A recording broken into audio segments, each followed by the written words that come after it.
What is security culture? A guide to staying safe. Intro. This is a reprint of a guide called, quote, What is Security Culture, unquote, published by Crime Think Collective from the Crime Think Collective. As far as we know, it first appeared in the book Recipes for Disaster, an Anarchist Cookbook, and then appeared in a slightly updated form in 2009 on the website crimethink.com. We're reprinting this because the information contained within cannot be shared enough within our communities. Over the past several years, we've seen various instances of anarchists getting serious federal charges. Eric McDavid was entrapped by a federal informant, Anna, with whom he hatched a plot to blow up a dam and was later sentenced to several years in prison. At the 2008 protest against the Republican National Convention, RNC, several folks were entrapped by federal informants: Bradley Crowder, David McKay, and Matthew DePalma, which we read about previously. While one certainly can't say that more easily accessible information on security culture would have prevented these situations, it seems that the more widely available the information is, the safer we all will be. We chose to reprint this guide specifically because it focuses on general principles rather than specific tactics necessary to build secure communities of resistance. Please read this guide, share it, enact these principles in your life, and explain them to people who aren't familiar with them. Most importantly, please take security culture seriously. Folks would also do well to do some additional research on the subject of social networking and computer security. As computers dominate more and more of our lives, it's important that folks think about the risks that their use can pose for those in conflict with the state. Love and Rage, Sprout Anarchist Collective. What is security culture? A security culture is a set of customs shared by a community whose members may be targeted by the government, designed to minimize risk. Having a security culture in place saves everyone the trouble of having to work out safety measures over and over from scratch, and can help offset paranoia and panic in stressful situations. Hell, it might keep you out of prison too. The difference between protocol and culture is the culture becomes unconscious, instinctive, and thus effortless. Once the safest possible behavior has become habitual for everyone in the circles in which you travel, you can spend less time and energy emphasizing the need for it, or suffering the consequences of not having it, or worrying about how much danger you're in, as you'll know you're already doing everything you can to be careful. If you're in the habit of not giving away anything sensitive about yourself, you can collaborate with strangers without having to agonize about whether or not they are informers. If everyone knows what not to talk about over the phone, your enemies can tap the line all they want, and it won't get them anywhere. The central principle of all security culture, the point that cannot be emphasized enough, is that people should never be privy to any sensitive information they do not need to know. The greater the number of people who know something that can put individuals or projects at risk, whether that something be the identity of a person who committed an illegal act, the location of a private meeting, or a plan for future activity, the more chance there is of the knowledge getting into the wrong hands. Sharing such information with people who do not need it does them a disservice, as well as the ones it puts at risk. It places them in the uncomfortable situation of being able to mess up other people's lives with a single misstep. If they are interrogated, for example, they will have something to hide rather than being able to honestly claim ignorance. Don't ask, don't tell. Don't ask others to share confidential information you don't need to know. Don't brag about illegal things you or others have done, or mention things that are going to happen or might happen, or even refer to another person's interest in being involved in such activities. Stay aware whenever you speak. Don't let chance allusions drop out thoughtlessly. Yes, that is very important to know. Do not share information. Do not ask for information. I don't ask for information I don't need to know. I I love knowing information, and you know what? It's also great to not know information. I've come to learn. So you don't need to know everything. If you don't need to know, if you need to know, then ask. I mean, if you want to know it, maybe you don't need to know it, but if you need to know it, it might be perfect to ask. But otherwise, no, you don't need to share the information. You don't need to gather information you don't need to know. Well, and also if someone tells you like that, if you ask and they say like I can't tell you, don't want to tell you, don't necessarily take it personally. It's also for your benefit to maintain that plausible deniability or your own ignorance from interrogation, from whatever have you. It's not just about the person or the situation, it's also to help you. Yeah, just don't tell. You can say no at any time to anyone about anything. Don't answer any questions you don't want to, not just with police officers, but also with other activists and even close friends. If there's something you don't feel safe sharing, don't. This also means being comfortable with others not answering questions. If there's a conversation they want to keep to themselves, or they ask you not to be a part of a meeting or a project, you shouldn't take it personally. Here it is.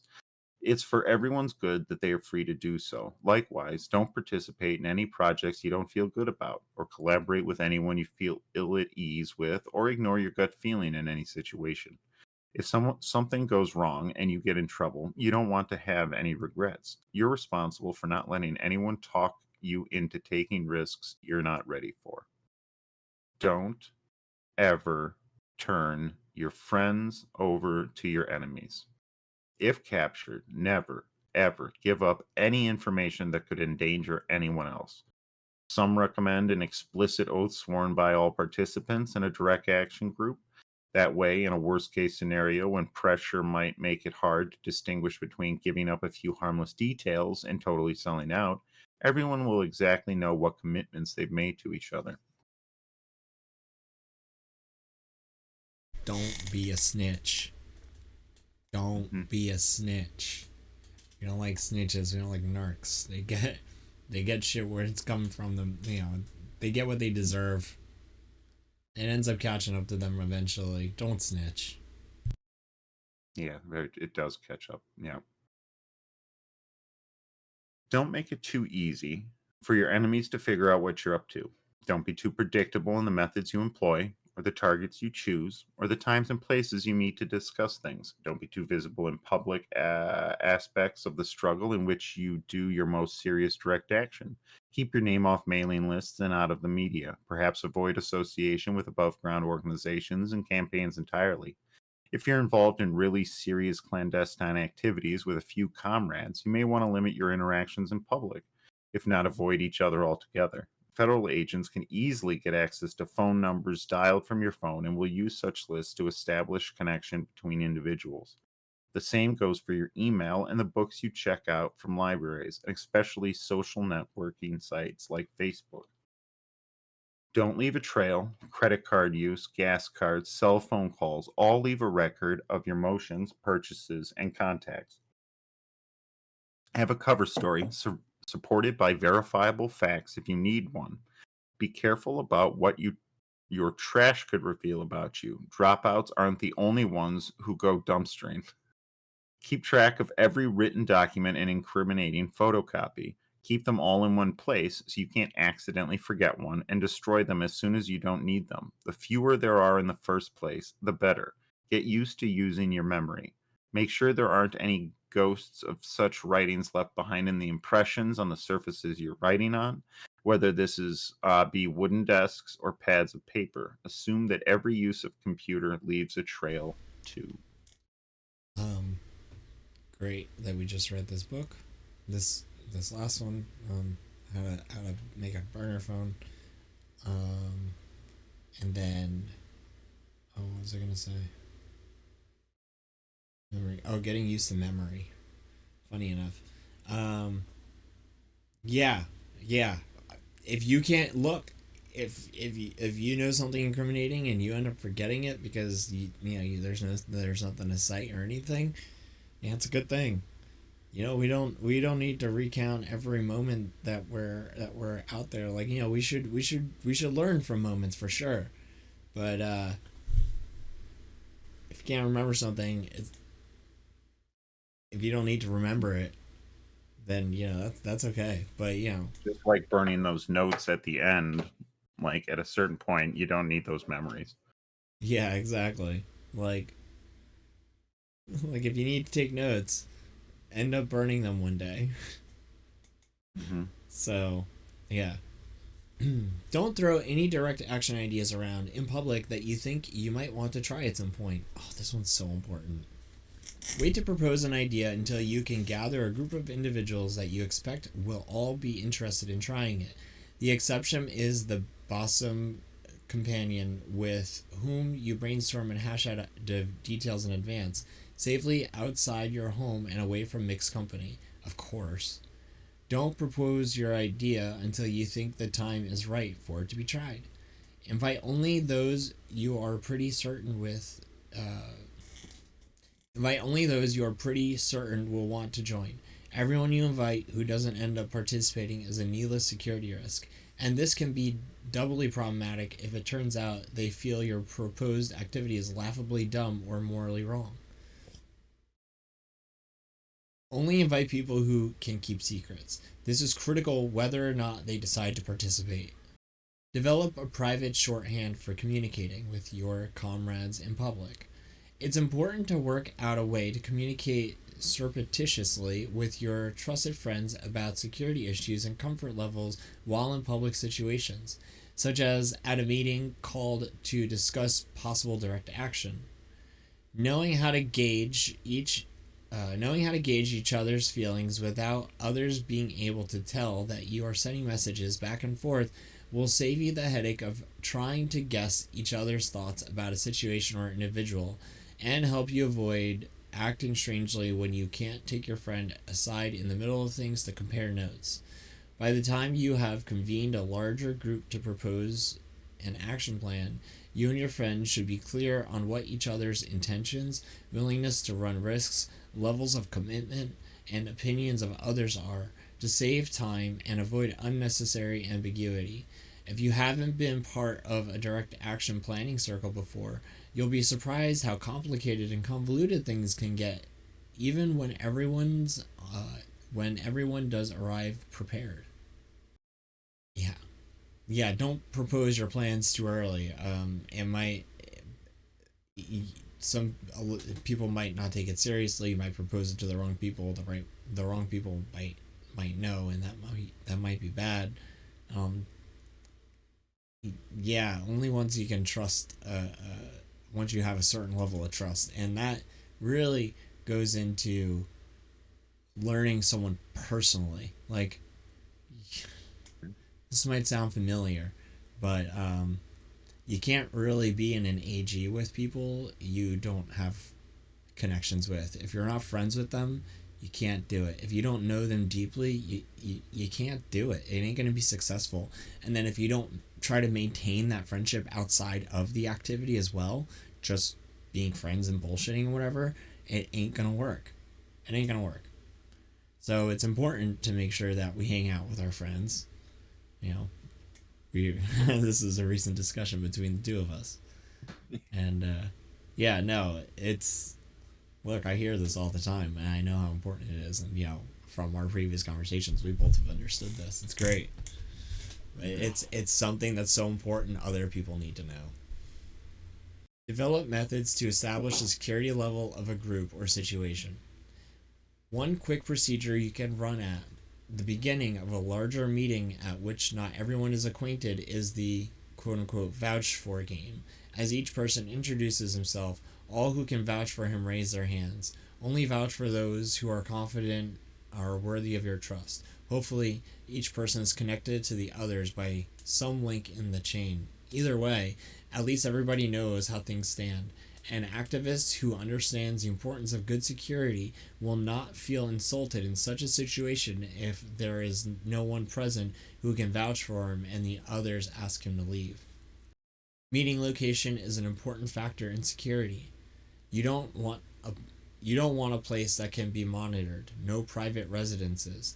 You don't want a place where you can be observed altogether, not the park across this from the site of the next day's actions. You don't want a place where you can be seen entering and leaving or that someone could enter unexpectedly. Post scouts lock the door once things are get started.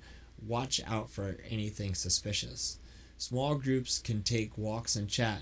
Larger groups can meet in quiet indoor quiet Large groups can meet in quiet outdoor settings, go hiking or camping if there's time, or in private rooms in public buildings such as library study rooms or empty classrooms. Best case scenario, though he has no idea you're involved in direct action, you're close with the old guy who runs the cafe across town, and he doesn't mind letting you have the back room one afternoon for a private party, no questions asked. Library Be a, study rooms is a good. Um, I was actually thinking about that the other day at my library because they have a bunch of unused ones. But there's also, you got to pay attention. There's a lot of technology in those rooms as well. yeah. Yeah, but if you're anything like me, you just go unplug everything. Yeah, yeah. I guess it's just something to be mindful of. Like, oh, in the library? Well, I'm a taxpayer. Ding, ding, ding, ding, ding. I could just start unplugging things. What are you doing? My job? It's okay. I paid to do this. Um, You owe me, actually. Be aware of the reliability of those around you, especially those with whom you might collaborate in underground activities. Be conscious of how long you've known people, how far back their involvement in your community and their lives outside of it can be traced, and what others' experience with them have been. The friends you grew up with, if you still have any of them in your life, may be the best companions for direct action, as you are familiar with their strengths and weaknesses and the ways they handle pressure, and you know for a fact they are who they say they are. Make sure only to trust your safety and the safety of your projects to level headed folks who share the same priorities and commitments and have nothing to prove. In the long term, strive to build up a community of people with long standing friendships and experience acting together with ties to other such communities. Don't get too distracted worrying about whether people are infiltrators or not. If your security measures are effective, it shouldn't even matter. Don't waste your energy and make yourself paranoid and unsociable, suspecting everyone you meet. If you keep all sensitive information inside the circle of people it concerns, only collaborate with reliable and experienced friends whose history you can verify, and never give away anything about your private activities. Agents and police informers will be powerless to gather evidence to use against you. A good security culture should make it practically irrelevant whether these vermin are active in your community or not. The important thing is not whether or not a person is involved with the cops, but whether or not he constitutes a security risk. If he is deemed insecure, double meaning intended, he should never be permitted to end up in a situation in which anyone's safety depends on him.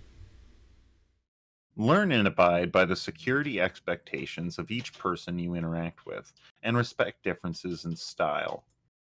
To collaborate, to collaborate with others, you have to make sure that they feel at home with you. Even if you're not collaborating with them, you don't want to make them uncomfortable or disregard a danger they understand better than you. When it comes to planning direct action, not abiding by the security culture accepted in a given community can wreck not only your chances to cooperate with others on a project, but the possibility of the project happening at all.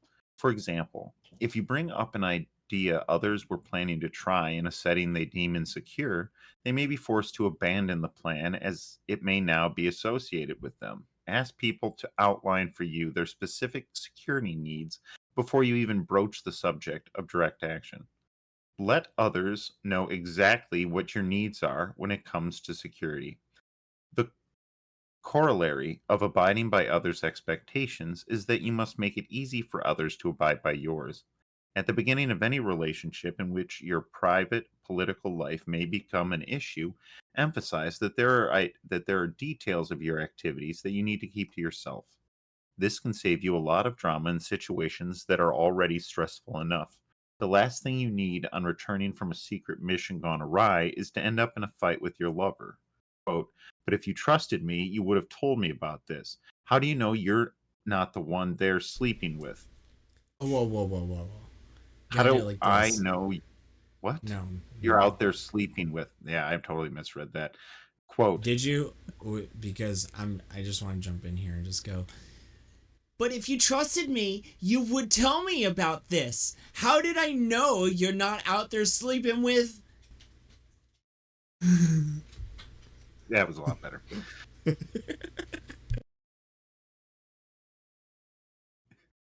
It's not a matter of trust. Sensitive information isn't a reward to be earned or deserved. Look out for other people. Make explicit to those around you what risks you may pose to them with your presence or what actions you have planned, at least as much as you are able to without violating other precepts of security culture. Let them know to the extent you're able what risks you run yourself. For example, whether you can afford to be arrested if there are outstanding warrants for you, if you are an undocumented migrant, etc.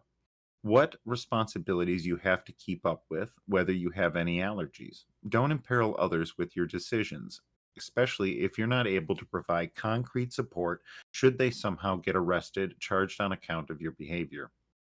If someone else drops a banner in an area immediately adjacent to a fire you set, the police might charge them with arson, even if the charges can't stick. You don't want to risk their ill will or accidentally block their planned escape route. If you help initiate a breakaway march that leaves the permitted zone, try to make sure you keep your body between the police and others who have come along but don't necessarily understand the risks involved. If you escalate a spontaneous parade by engaging in property destruction, make sure others who are unprepared for this are not still standing around in confusion when the police show up. Whatever risky projects you undertake, make sure you're prepared to go with them intelligently. No one else may have to run unexpected risks to help you out when you make mistakes. It is okay to say no. It is okay to say no. Um, Mhm. you don't need to go to every single thing. It's fine. It it might suck. The feeling might suck if you don't, but it's fine. You know, maybe you got other obligations. It's fine. It's fine. It's fine. It's fine. Doesn't sound like it, but it is fine. Yeah, it is. It has to be. Hey, look, things happen. Whether and if you're physically not capable, if you're mentally not capable, it is okay. You, it's okay to know where you stand. You should know where you stand when taking the action in your body and mind. You should know all this stuff. Prepare yourself for it, and if you can't prepare yourself for it, you can't. Your teammates aren't going to be prepared. So Hmm. yeah, Very true. Security culture is a form of etiquette, a way to avoid needless misunderstandings and potentially disastrous conflicts. Security concerns should never be an excuse for making others feel left out or inferior, though it can take some finesse to avoid that. Just as no one should feel they have a right to be in on anything others prefer to keep to themselves, those who violate the security culture of their community should not be rebuked too harshly the first time. This isn't a question of being hip enough to activist decorum to join the in group, but of establishing group expectations and gently helping people understand their importance. Besides, people are at least able to absorb constructive criticism when they're put on their people are at least able to absorb constructive criticism when they're put on the defensive.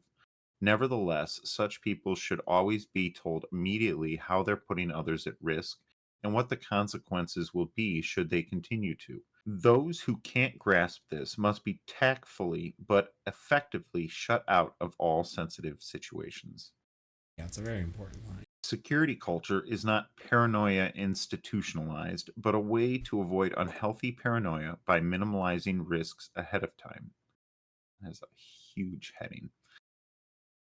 It is counterproductive to spend more energy Worrying about how much surveillance you are under then is useful for decreasing the danger it poses, it, just as it is debilitating to be constantly second guessing your precautions and doubting the authenticity of potential comrades. A good security culture should make everyone feel more relaxed and confident, not less. At the same time, it's equally unproductive to accuse those who adhere to security measures stricter than yours of being paranoid. Remember, our enemies are out to get us. Don't let suspicion be used against you. If your foes can't learn your secrets, they will settle for turning you against each other. Undercover agents can spread rumors or throw around accusations to create dissension, mistrust, and resentment inside of or between groups. They may falsify letters to take similar steps to frame activists. The mainstream media can participate in this by reporting that there is an informant in a group when there's not one, or misrepresenting the politics or history of an individual or group in order to alienate potential allies, or emphasizing over and over that there is a conflict between two branches of a movement until they really do mistrust one another. Again, a shrewd security culture that fosters an appropriately high level of trust and confidence should make such provocations nearly impossible on the personal level. When it comes to relations between proponents of different tactics and organizations of different stripes, remember the importance of solidarity and diversity of tactics, and trust that others do too, even if media accounts suggest otherwise. Don't accept rumors or reports as fact. Go to the source for confirmation every time and be diplomatic about it. Stop disinfo in its tracks. That is a that that that is like this, at least that last part, but it is a massive part of security culture. It should be like one and one with it. You don't even need to. I mean, you should always have security culture, but if you don't know what security culture is yet, then stop disinfo in your tracks. If you're just a, if you're just a normie, like a Right. moderate or something, you should still fucking know that. Don't be intimidated by bluffing. Police attention and surveillance is not necessarily an indication that they know anything specific about your plans or activities. Often it indicates that they do not know that often it indicates that they do not and are trying to frighten you out of continuing with them. Develop an instinct with which to sense when your cover has actually been blown and when your enemies are just trying to distress you into doing their work for them. Always be prepared for the possibility that you are under observation, but don't mistake attracting surveillance for being effective. Even if everything you are doing is perfectly legal, you may still receive attention and harassment from intelligence organizations if they feel you pose an inconvenience to their masters. In some regards, this can be for the best. The more they have to monitor, the more thinly spread their energies are, and the harder it is for them to pinpoint and neutralize subversives. At the same time, don't get caught up in the excitement of being under surveillance and begin to assume that the more the authorities pay attention to you, the more dangerous to them you must be. They are not that smart. They tend to be preoccupied with the resistance organizations whose approaches most resemble their own. Take advantage of this. The best tactics are the ones that reach people, make points, and exert leverage while not showing up on the radar of the powers that be. At least not until it is too late. Ideally, your activities should be well known to everyone except the authorities. Security culture involves a code of silence, but it is not a code of voicelessness. The stories of our daring exploits in the struggle against capitalism must be told somehow, so everyone will know resistance is a real possibility, but into action by real people. It's put into action by real people. Open incitements to insurrection must be made, so would-be revolutionaries can find each other, and the revolutionary sentiments buried in the hearts of the masses find their way to the surface. A good security culture should preserve as much secrecy as is necessary for individuals to be safe in their underground activities, while still providing visibility for radical perspectives. Most of the security tradition in the activist how do you pronounce that word? My Milieu. milieu. Most of the security traditions in the activist milieu today is derived from the past 30 years of animal rights and earth liberation activities. As such, it's perfectly suited for the needs of small groups carrying out isolated illegal acts, but isn't always appropriate for more above ground campaigns aimed at encouraging generalized insubordination. In some cases, it can In some cases, it can make sense to break the law openly in order to provoke the participation of a large mass that can then provide safety in numbers. Balance the need to escape detection by your enemies against the need to be accessible to potential friends. In the long term, secrecy alone cannot protect us. Sooner or later, they are going to find all of us, and if no one else understands what we're doing and what we want, they'll be able to liquidate us with impunity. Only the power of an informed and sympathetic and hopefully similarly equipped public can help us then. There should always be entryways into communities in which direct action is practiced, so more and more people can join. Those doing really serious stuff should keep it to themselves, of course, but every community should also have a person or two who vocally advocates and educates about direct action, and who can discreetly help trustworthy novices link up with others getting started. When you're planning an action, begin by establishing the security level appropriate to it and act accordingly from there on. Learning to gauge the risks posed by an activity or situation, how to deal with them appropriately, is not just as crucial part of staying out of jail, but it also helps to know what you're not worried about, so you don't waste energy on unwarranted, cumbersome security measures. Keep in mind that a given action may have different aspects that demand different degrees of security. Make sure to keep these distinct. Here's an example of a possible rating system for security levels. Number 1. Only those who are directly involved in the actions knows of its existence. Number 2. Trusted support persons also know about the action, but everyone in the group decides together who these will be. Number 3. It is acceptable for the group to invite people to participate who might choose not to. That is, some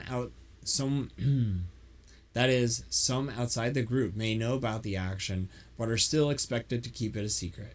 Number 4, the group does not set a strict list of who is invited.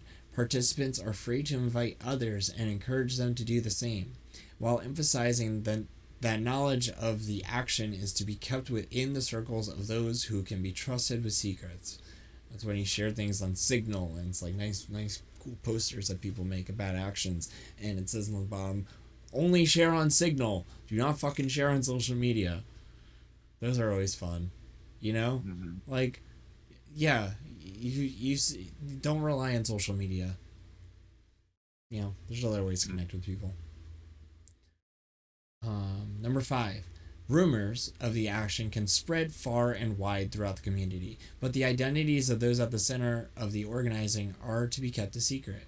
Number 6. The action is announced openly, but with at least some degree of discretion, so as not to tip off the sleepier of the authorities. Number 7. The action is totally announced and above ground in all ways. It's like taking a social media. To give examples, security level 1 would be appropriate for a group planning to firebomb an SUV dealership, while level 2 would be acceptable for those planning more minor acts of property destruction, such as spray painting. Level 3 or 4 would be appropriate for calling a spoke council preceding a black bloc at a large demonstration, or for a group planning to do a newspaper wrap depending on the ratio of risk versus need for numbers.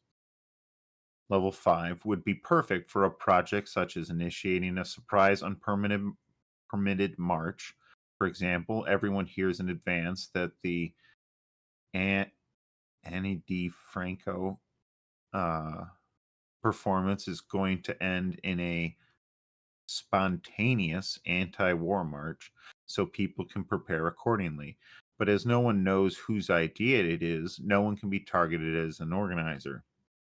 Level 6 would be appropriate for announcing a critical mass bicycle ride. Are wrapped around the handlebars of every civilian bicycle, but no announcements are sent to the papers, so the cops won't be there at the beginning while the mass is still vulnerable. Level 7 is appropriate for a permitted anti-war march or independent media video screening, unless you're so dysfunctionally paranoid you even want to keep community outreach projects a secret. I like that little bit. That's fun. Yeah, that is really cute. I mean, like, I'm one of those paranoid people. Just not any of it.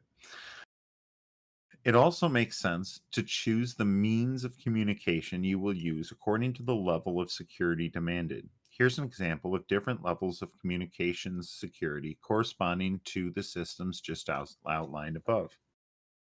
1. No communication about the action except in person, outside the homes of those involved in surveillance free environments. Example, the group goes camping to discuss plans. No discussion of the action except when it is absolutely necessary. 2. Outside group meetings, involved individuals are free to discuss the action in surveillance free spaces. 3. Discussions are permitted in homes not definitely under surveillance. 4.